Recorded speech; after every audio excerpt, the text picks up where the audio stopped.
Ժողովուրդ օրաթերթը գրում է. Իշխանությունները չեն նահանջում եկեղեցու եւ կաթողիկոսի հարցում։ Ժողովուրդ օրաթերթի լավատեղյակ աղբյուրները փոխանցում են, որ կաթողիկոսի հեռացման հարցի մասամբ երկրորդ պլան մղված լինելու փաստը կապված է իշխանությունների համար թիվ 1 հարց դարձած ԿՊ-ի նոր վարչության ընտրություններով։ Ըստ իշխանական աղբյուրների Ժողովուրդ օրաթերթին հասած տեղեկությունների կաթողիկոսի հեռացման հարցում նահանջ չի լինելու։ Առաջիկայում Փաշինյանը նորից կսկսի իր հորդորները կաթողիկոսի հեռացման վերաբերյալ։ Կավարտի աստվածաշունչ կարդացածներով ձևավորվելիք խորհրդի աշխատանքները ու արդեն կոնկրետ քայլեր կձեռնարկվեն։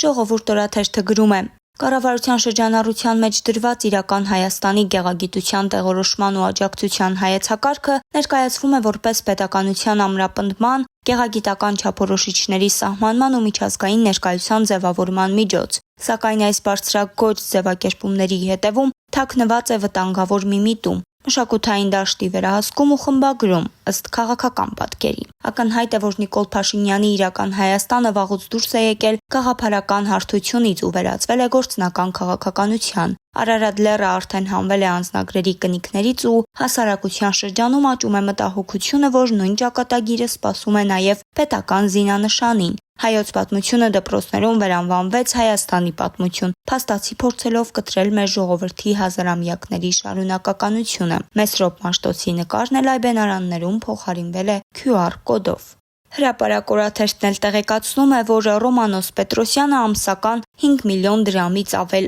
աշխատավարձ է ստանում, սակայն հեծի խնդիրները չեն վերանում։ Այս եւ այլ տեղեկություններին հետևելու համար հետևեք Օրագիր Նյուզին։